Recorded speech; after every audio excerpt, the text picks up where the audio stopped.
Some viewers may find the following video disturbing. Viewer discretion is advised. Welcome everyone.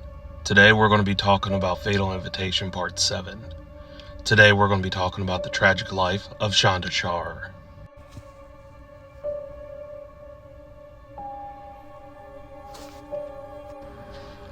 On January 11th, 1992, Hope Rippey and Tony Lawrence would arrive at the police station, and after they had informed them that they were a witness to something extremely horrible, and would tell them that they were a witness to the abduction, torture, sexual assault, and murder of a 12-year-old girl. Sheriff Buck Shipley would tell the girls to sit down and tell him everything that they knew. The girls would tell the police that after the concert in Louisville, Kentucky, Hope Rippey would begin driving the girls back all the way to Stephen Shar's residence in Indiana, and would tell the police that they would arrive around 12:30.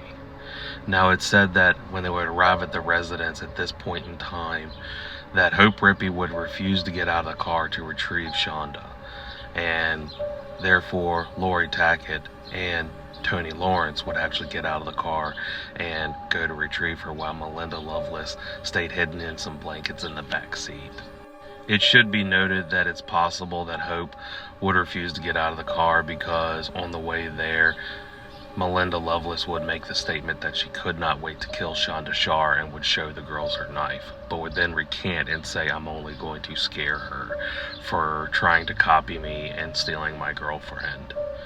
But considering Hope Rippey's involvement in the events that happened this night, I highly doubt it. Tony Lawrence and Lori Tackett would walk up to the house and they would begin tapping on the windows. Where the windows that they were tapping at would actually be where the living room is in the house.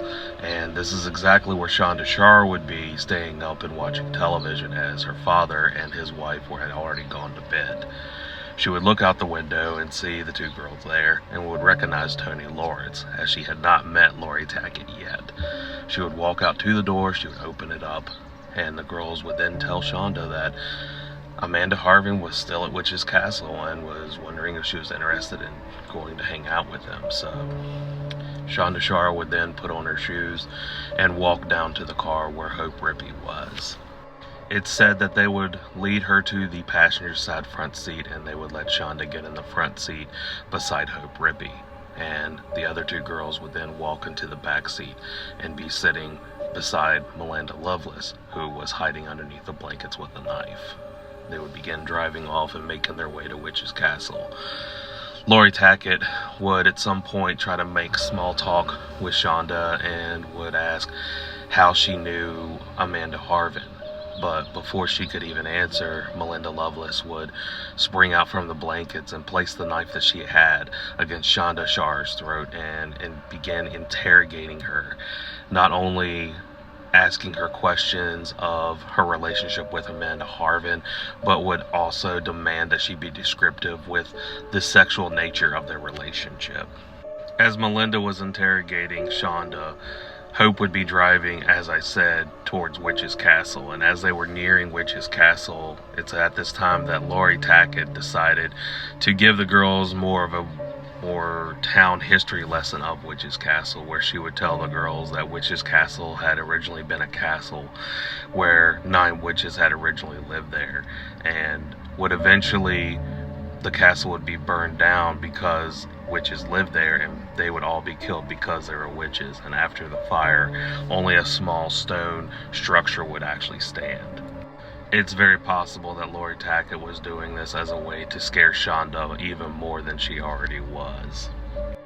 The girls would arrive at Witch's Castle and they would take a sobbing Shonda Sharer over to the little burnt structure, and they would instruct her to get undressed down to her underwear, and they would begin tying her hands and her feet together.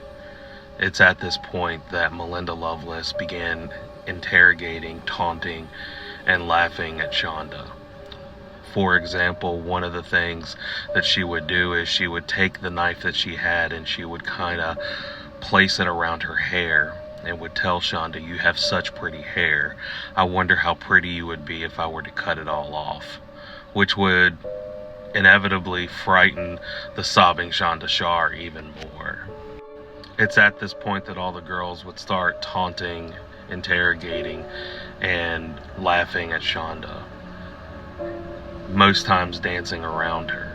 It said that at some point Tony Lawrence would begin taking off the rings on Shonda's hands and would start handing it out to Hope Rippey, Lori Tackett, and Melinda Loveless as little mementos. It's also said that around this time, Shonda Shaw would have a Mickey Mouse watch that she would always carry with her wherever she went, and Hope Rippey would actually approach Shonda and take off the Mickey Mouse watch and would start dancing around her to the tune that the little watch played. Lori Tackett would then scare Shonda even more as she would walk up to her and she would tell Shonda that the house was completely filled with burn victims and that she was going to be the next one. And it's at this point that she would take a t-shirt out of her car and lay it on the ground and set it on fire as a way to show Shonda what she was going to do to her. But the girls, being afraid that they would get caught, quickly put out the fire and decided that they would take Shonda Shaw to a more secluded place. So they would lead her back to the car and put her in the back seat. The girls would just be driving around looking for a more secluded spot to terrorize the poor 12-year-old more. It should be noted that they would eventually get lost, and during this entire time, Shonda would be begging the girls to take her back home. But unfortunately, these pleas would just fall on deaf ears. And since the girls had gotten lost, they would stop at a gas station to kind of ask for directions. It said that the girls would park the car and Lori Tackett would get out of the car and walk into the gas station and ask the clerk for directions. And it is also said that around this time, Tony Lawrence would be sitting in the car and would recognize a boy that she had met in Louisville, Kentucky. So she would quickly call him over as a way to ease her mind. And it should be noted that while they were talking to this boy and parked in this gas station, as a way to not alert anybody else, they would keep Shonda Shaw hidden under these blankets and would basically force her to stay quiet. The girls would drive out of this gas station and they would actually get lost again a second time. And so a second time, they would pull into another gas station to ask for directions. And it is said at this time that Hope Rippey and Tony Lawrence would get out of the car and begin chatting with two boys that they had seen at the gas station. I'm going to make a little side note right now when it comes to Tony Lawrence and Hope Rippey, and I just cannot stress this enough. Already at the point in time of this night, Shonda Shaw has not been physically harmed. She has not been beaten, sexually assaulted, or anything. The only thing that has happened to her up until this point has been abducted and has been frightened beyond imagination.